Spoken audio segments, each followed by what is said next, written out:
तो फाइनली मेरे पास आ चुका है जियो फाइबर एंड इसका जो है एक सेपरेट वीडियो बनाऊंगा जिसमें आपको बताऊंगा इंस्टॉलेशन, फिर उसके बाद कैसे आप बुक कर सकते हो, कैसे कितना प्राइसिंग आपको देना पड़ता है एंड क्या कुछ फ्री ट्रायल वगैरह का पूरा सीन है, सारा कुछ बताऊंगा एक वीडियो में।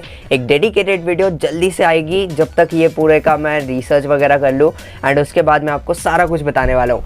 बाय द वे इसको साइड करते हैं एंड अगर बात की जाए आज के इस वाले वीडियो की, तो आज हम जो है एयरटेल एक्सट्रीम फाइबर का पूरा डिस्कनेक्शन आपको बताएंगे। आपको आज पूरी जानकारी देने की कोशिश करूंगा कि अगर आप इसको डिस्कनेक्ट करते हो तो पूरा का पूरा कैसे सारा सिस्टम चलता है। तो इस वाले वीडियो को पूरा देखना विदाउट स्किपिंग एंड जैसा कि मैं हमेशा कहता हूँ कि मजा आएगा, देखते रहिए।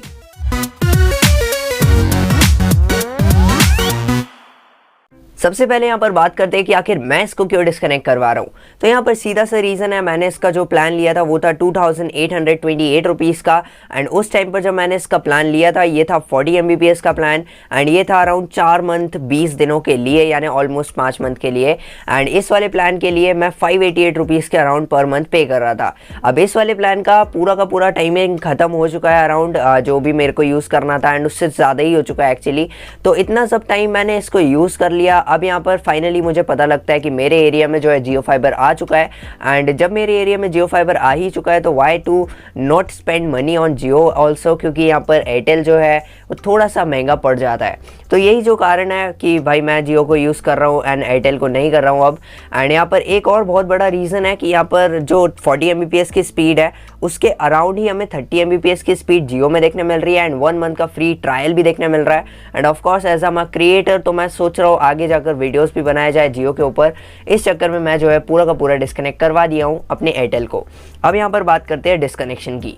तो यहाँ पर जो आपको नंबर देखने मिल रहा है ये बेसिकली कस्टमर केयर का नंबर है एंड इस पर आपको कॉल लगाना है, फिर उसके बाद आप कस्टमर केयर से बात करोगे एंड वहाँ पर आप अपना डिस्कनेक्शन करवा सकते हो। काफ़ी ईजिली जो है ये वाली प्रोसेस काम करती है। देन उसके बाद आपको आता है एक कॉल एंड उस कॉल का भाई बहुत ज़्यादा समझदारी से रिप्लाई आपको देना पड़ेगा। उस कॉल में बेसिकली होता ये है कि वो लोग पूछते हैं कि आप इसको डिस्कनेक्ट क्यों करवा रहे हो एंड आप डिस्कनेक्ट क्यों ना करवाओ। इसके लिए वो आप लोगों को ब्रेन वॉश करने की कोशिश करेंगे। वो आपको बताएंगे कुछ नए प्लान्स, वो बोलेंगे कि भाई हम आपकी स्पीड बेटर कर देंगे या जो भी प्रॉब्लम आ रही है उसको रिजॉल्व कर देंगे, ये सारा कुछ वो बोलेंगे। लेकिन आपको यहाँ पर अपनी बात पर अड़े रहना है कि यार I am not in this city any more, तो मुझे ये वाला कनेक्शन नहीं चाहिए, या उनको कुछ ऐसा वैलिड रीज़न बताओ कि यार भाई वो लोग मान जाए। अब उसके बाद वो लोग मान गए तो फिर उसके बाद आपको जो है बेसिकली वो लोग बोलेंगे शिफ्टिंग कराने के लिए कि आप शिफ्ट करा लो, बंद क्यों करा रहे हो, शिफ्ट करा लो। तो ऐसा सबको आपको पूरा इग्नोर मारते जाना है, सीधा बोलना है नहीं भाई मेरे को बंद कराना है। अब बंद कराने से पहले आपको एक बात का ध्यान रखना पड़ेगा कि आपका जो पेबल बैलेंस है वो 0 होना चाहिए, तभी ये बंद हो सकता है। तो पेबल बैलेंस को 0 आपको कैसे करना है, एयरटेल थैंक्स ऐप में जाना, वहाँ पर आपको अपना जो हिस्ट्री देखने मिलता है बिल्स का, तो वहाँ पर आपको मेन पेज पे पता लग जाएगा कि आपका पेबल बिल कितना बन रहा है। एंड अगर आपका वो ऑलरेडी 0 है तो फिर तो कोई टेंशन ही नहीं, बट वहाँ पर अगर दिखाई दे रहा है कुछ अमाउंट, जैसे मेरा जो है 238 रुपीज़ का अमाउंट पेंडिंग था तो मैंने वहाँ पर जो है पे कर दिया एंड इतना जो है बिल आपको 0 क्लियर कर लेना है। एंड उसके बाद जो है वहाँ से टीम से एक बंदा आएगा, वो जो है ये राउटर एंड इस राउटर के साथ में जो एक STB आता है जो कि ऊपर लगता है आपके मतलब आपने देखा होगा उसी से ये कनेक्टेड होता है बेसिकली, और जो बाहर की वायरिंग आती है वो भी उसी से कनेक्टेड होती है। तो यहाँ पर जो 2 चीज़ें हैं, ये 2 चीज़ें वो लेकर जाते हैं वापस में एंड ये 2 चीज़ें ले जाने का उनका रीज़न सिंपल सा है कि इस राउटर का अगर आपने पेमेंट नहीं करा है तो वो लोग जो है इसको लेकर जाते हैं। अदरवाइज़ एक यहाँ पर सिनेरियो और बन जाता है कि क्या आपने इंस्टॉलेशन चार्जेस दिए हैं या फिर नहीं।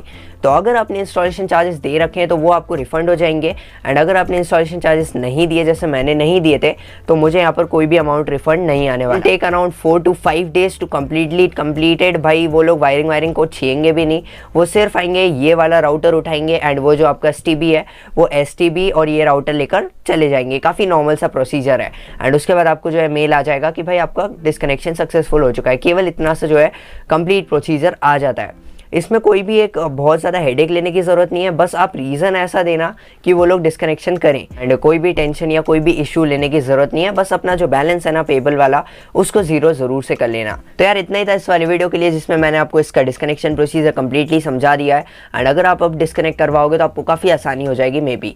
तो अगर आपको ये वीडियो अच्छी लगी हो तो make sure to like this video and guys most importantly आप लोगों के लिए एक बहुत अच्छी वाली गुड न्यूज़ है कि आगे जो है मैं जियो कनेक्शन के ऊपर काफ़ी सारी वीडियोज़ लाने वाला हूँ।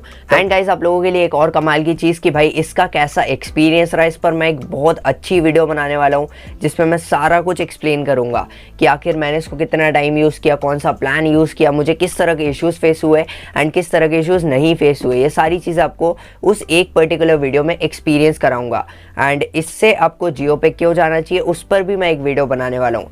तो make sure to like this video and उस वीडियो के लिए वेट करना, सब्सक्राइब जरूर से कर लेना इस वाले चैनल को। मिलते हैं आपसे नेक्स्ट वीडियो में, तब तक के लिए जय हिंद, वंदे मातरम।